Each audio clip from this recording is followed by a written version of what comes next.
Dans le 13e arrondissement de Cotonou, le combat des législatives est ce soir-là mené par deux femmes. Yannick Diogo, candidate FCBE pour un siège de député, et sa suppléante Inès Fanouako. Associées, nous femmes, nous pouvons ensemble nous soutenir pour éradiquer la pauvreté. Elles occupent une place réservée, une obligation légale qui impose à chaque parti politique de positionner sur leur liste au moins 2 femmes en position éligible.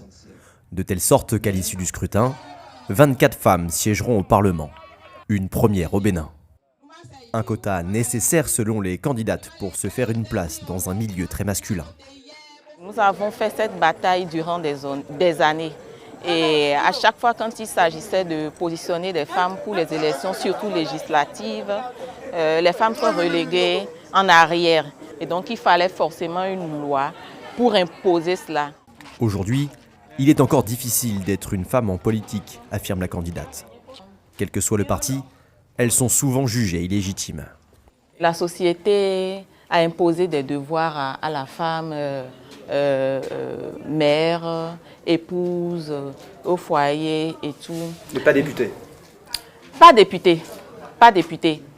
Parce que aujourd'hui, même s'il y en a qui commencent pas à croire réellement que les femmes peuvent quelque chose, d'autres restent encore fermes de ce que la femme n'a pas sa place en politique.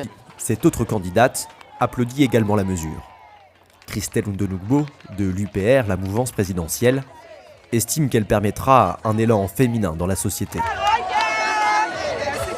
Ça inspirera les jeunes femmes, ça inspirera la femme béninoise de façon générale, qu'elle sache qu'elle a son rôle à jouer dans la gestion de la cité, en politique, et que c'est la politique qui détermine tout.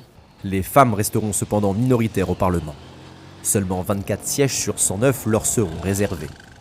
Elles sont tout de même plus nombreuses que lors de la précédente mandature. Elles n'étaient que 6 parmi les 83 députés.